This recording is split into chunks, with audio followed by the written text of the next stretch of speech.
Welcome back, everyone, to another Eat Speak podcast, the most delicious podcast in the Metroplex. I'm Bud Kennedy. And Steve Wilson. Well, today we have, for a long time, he's been the mayor of restaurant owners in Arlington, and now he's going to be the mayor of Arlington. Jim Ross of Mercury Chophouse is our guest this week on the Eat Speak podcast. Welcome, Mayor-elect Ross. Thank you, Bud. Thank you, Steve. How are y'all doing? It's really kind of remarkable. I know that you haven't been in the steakhouse business your whole life. People should know that you started out as an Arlington police officer, and somehow along the way you became a lawyer and owned a tattoo shop, and then somewhere you bought a steakhouse. When did you buy into a steakhouse, and was that your first restaurant? It was my first restaurant. I have a dear friend of mine that owns the Mercury Chophouse in Fort Worth. Did you say a beer friend? A beer, well, that as well, yes. Okay. But a dear beer friend of mine. He owns the Mercury Chophouse in Fort Worth, and we always joked about someday he and I were going to do a restaurant together. And I moved my law firm to the 8th floor of Brook Hollow 2 on Lamar in Arlington, and I was meeting with the architects and the building manager, and upstairs was a long-time wonderful restaurant in Arlington called Casherelle. And I made a comment to the building manager on a particular day. I said, I'm going to go upstairs and get a bite to eat. And she says, Jim, they moved out last night in the middle of the night. And I said, what? Let me see the space. And I went up there and I looked at the space. It was gutted. And I was just like, holy cow, we have to do this. And I called my buddy, Zach, and I said, we're going to do a restaurant. And that's how we started. And we've been open now about 3.5 years. So now you have Mercury Chophouse on the 9th floor of the Brook Hollow office building, overlooking Six Flags and the stadiums in Arlington. And you really set out, at the time, people said there's no prime steakhouse in Arlington. So your goal was to bring a prime steakhouse to Arlington, as I recall. That's exactly right. We wanted to create something that Arlington hadn't had yet, and that was a Class A elegant dining steakhouse with an atmosphere that was second to none, and I think we hit the mark. Well, now what's new, and yeah, Steve's going to show some pictures, and show the picture where you can see the roller coaster. I think are you at eye? Oh, you're at eye level with the Six Flags oil derrick. I think that's what I like to tell people. Yeah, it's so cool because you can go to a big high-rise restaurant in Dallas or Fort Worth or something, and you could be 26, 27 floors up. And when you look out, you see a bunch of lights. Or you can be at ground level and you won't have a great view of a lot of whatever it is. But here we're 9 floors up, which means when you look out at Six Flags at nighttime, you see people in the roller coaster. You can actually, if you listen carefully, hear the screams from Six Flags. But you can see the scoreboard at Globe Life Field. You can see you're at eye level with the fireworks when the Rangers let off their fireworks. And when AT&T is lit up, it's just gorgeous. And we have a beautiful sunset view up there, a phenomenal piano bar with live entertainment Tuesday through Saturday that is absolutely second to none. And we should let you tell people what about the food. We call it a prime steakhouse, but for people who are already wondering, well, what have they got? Tell them a little bit more about what you have. The whole secret to fine dining is to have a wonderful experience. So even though we're the Mercury Chophouse and people relate that to being great steaks and everything, we have some of the best seafood you'll ever eat. Our sea bass is absolutely incredible. But if you're a vegetarian or a vegan, part of going to a fine dining restaurant is our ability to do things special for you. And if you're a vegan or vegetarian, don't hesitate to come see us at a fine dining chop house because we have meals for you as well. Now, one reason that I thought you'd be a great guest is because you've just come off this 6-7 month campaign. You've gone all over Arlington, and I bet you've gone to a few other Arlington restaurants. So. Well, you can't see because it's just really a headshot here. I'm a big guy, bud. So I obviously enjoy the Arlington restaurants around here. So yeah, and as a former Arlington police officer, cops know all the best places to go eat. Well, now tell people about, Arlington was known for chain restaurants for years, and I remember the Papado was a leading restaurant in Arlington for many years. Right. And then all of a sudden, Food Network came along and discovered all these little small, independent restaurants and ethnic restaurants, and Arlington became known as kind of the headquarters of small local independent restaurants. But what are some of the restaurants you discovered during your campaign? Well, if you just start with the ethnic restaurants on there, we are the second most diverse city in the state of Texas, the eighth most diverse in the entire country, and our ethnic restaurants demonstrate that. One of the best places to ever go is Prince Lebanese Grill on Randall Mill Road. The owner of that, Francis Cobdi, was a tremendous friend of mine. Unfortunately, we lost him recently, but thank God he has the best family on earth who is continuing that line of work. There is a fairly new restaurant called the Breakfast Brothers down off Barden Road in Matlock, which is a soul food restaurant owned by a gentleman named Ricky Booker. I went down there and immediately fell in love with this place. The best chicken and waffles. They have this red velvet waffle that you put the chicken on, and the best greens you'll ever put in your mouth. Jim, the tone of your voice makes me sound like you're pretty enthusiastic about this food. I love their food. And what's great about these restaurants there, Prince Lebanese Grill is a Mediterranean food. Breakfast Brothers is soul food. And people equate that to being, well, maybe I need to be of Arabic descent, or maybe I need to be an African American to enjoy it. These restaurants specifically develop their restaurant to invite everybody to come to. I can go down to Breakfast Brothers and be as uncomfortable as I am at Waffle House or IHOP or any place else and have the best time ever. It talks about how good the community is, how good folks are here in Arlington. And that's what has always been true about Arlington. For a lot of people, Arlington was the first place they had sushi when I Love Sushi opened in Southwest Arlington 20, 30 years ago, before it even came to Fort Worth. The first place they had Indian food at Tandoor, little Thai restaurants. And then Food Network came along and made Prince famous. And then they made Taste of Europe famous. And people started coming to Arlington to have borscht. And Arlington is where people have their first dim sum. And so, it is really the place to go if you want to try food from around the world. What's made that possible is the convenience to DFW Airport, and the fact that UT Arlington and DFW Airport bring so many people here from all over the world and bring food from all around the world. They bring them all to Arlington.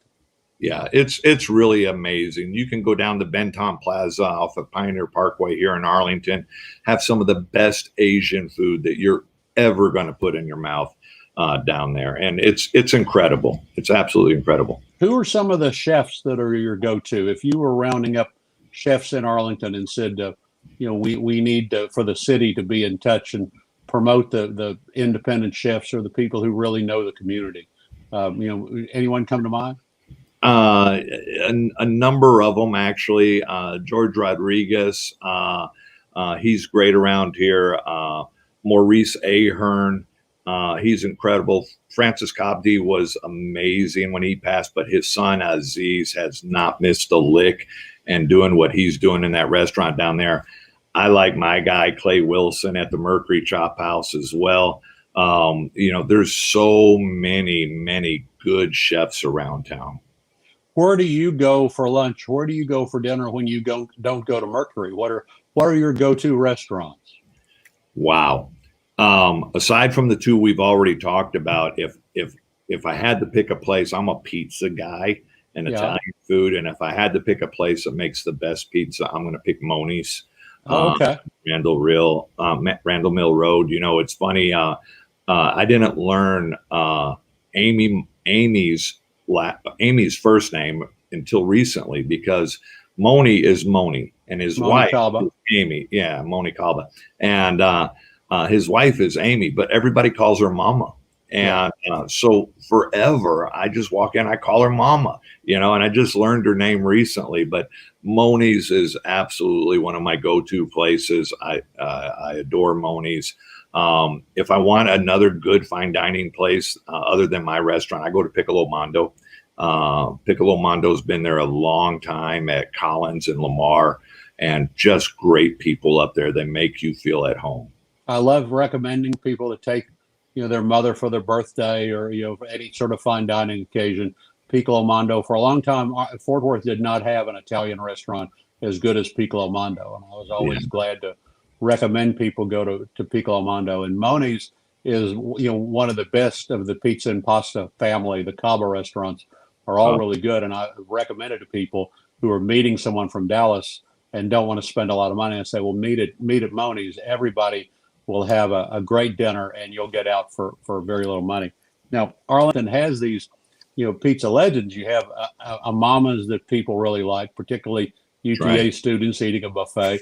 And then you have these iconic old roadside Americana restaurants. And Arlington has one of those too over on Division. Talk about the Candlelight.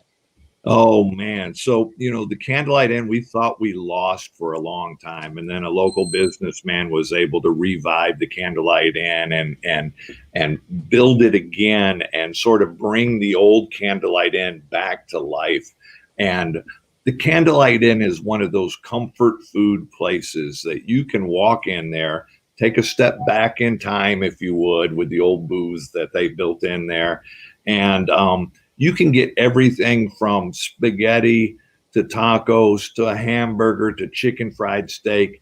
They have it all, and it's all great, incredible comfort food. But the main thing you want is the green sauce that comes with it. So please, you definitely it's a chopped escabeche is what it really is, and it's people come in just to buy quarts of the green sauce to go because it's it's really different from anyone else's green sauce. It's a little hotter and it's really good. Steve, what is your favorite? I know you went to UT Arlington. What do you remember from Arlington Dining, or where do you like to go in Arlington? Well, Jay Gilligan's was one, and Irish potatoes. Irish nachos. Irish nachos. Yeah, Irish nachos. Yeah, inventor of the Irish nacho. Yeah, that's really good. We used to go to Candlelight, but it was mainly for the beers. They had these big schooners of just old Milwaukee. It was like old Milwaukee beer, but it was, if you serve it cold enough, it's actually pretty good. It's a little more expensive now, probably. It was probably It was probably 50 cents back then. Then Bentley's, we went there too, which is still there. All these old Arlington legends are still there. And they're still around. I mean, you have Al's Hamburgers, you have Jay Gilligan's there, Randy Ford at Jay Gilligan's. The best thing about these restaurants isn't just the food. The food is amazing. I mean, it's these mom and pop run restaurants put a lot of care into making good food. But when you walk into all the places that we talk about, it's the comfort of being there. It's like going home. It's like sitting down in your living room with a TV tray in front of you and just having a good meal with good friends and family. I mean, and that's what's great about these places is I don't care about their ethnicity. I don't care about whether they've been remodeled or not. The Candlelight Inn still does what the Candlelight Inn has done. It's been the oldest standing restaurant in Arlington there. And they've done it, I want to say, since 1957, something like that. I think 1952. They're one of the oldest restaurants on, of course, the Division through Arlington is part of the coast to coast highway that starts on the front lawn of the White House and ends at the Pacific Ocean. That's right. Before the interstate highway was built, that was a transcontinental highway. And I think Candlelight is one of the oldest restaurants still remaining on that entire highway. So it's a real piece of roadside Americana. And then Al's, you mentioned Al's Hamburgers. Al's was in the New York Times, for their great hamburgers. They've moved a couple of times. They're over in Fielder Plaza now, and so you can go over Fielder Plaza with your van load of family, and everybody can pick, and you can decide between Mama's Pizza, Tandoor Indian Buffet, or Al's Hamburgers, and you can decide over there which you want. But it's a great choice. And it's all in the same parking lot. You have so many things to choose from. And Al's new place has a beautiful patio out there. It's just cool. Yeah. Now, there is a restaurant that's like the small unknown hole in the wall that always comes up, and it's Fork in the Road. Is that something that you've been able to go by? Yeah, I've been the Fork in the Road. There's another one too, but I don't know if you've ever tried this one, but it's bigotes. Oh, Bigotes. Oh, I've been writing about Bigotes forever because Bigotes still has all you can eat. Yes. I think 3 days a week they have all the tacos and enchiladas you can eat for like $6 or $7.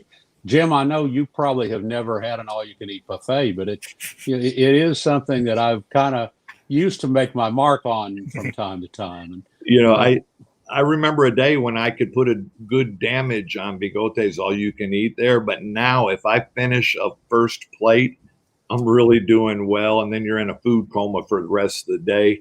But what tremendously good food, and that big, huge glass of sweet tea is just a perfect match with it. So. Bigotes is on East Abram, close to where Ballpark Way crosses.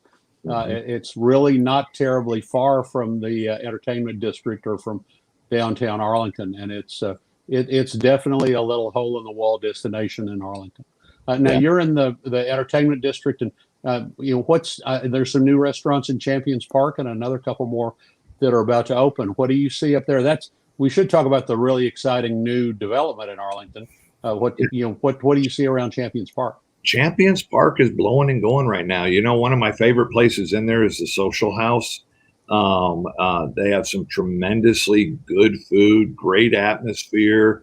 Had the privilege of meeting the owner not long ago. Young guy, I really enjoyed him. I'll have them in Fort Worth as well. And they have a good brunch.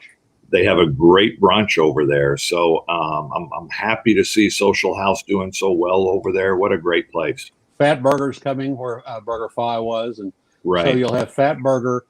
Had its troubles when it first started a franchise, and now they're really off to a great start. There's always a line out the door in North Richland Hills, and they're doing great. They're the only burger chain I know that has a full choice now. You can take the family and you can have plant-based burgers, plant-based shakes, and non-fat fries, or you can have the full Monty of all of it too. You can have it either way. So I'm excited about it. I have yet to have an opportunity to do a Fatburgers, and so I'm excited about trying that. That's going to be new for Arlington. Steve, you have any other thoughts about Arlington or questions? Questions for the mayor-elect?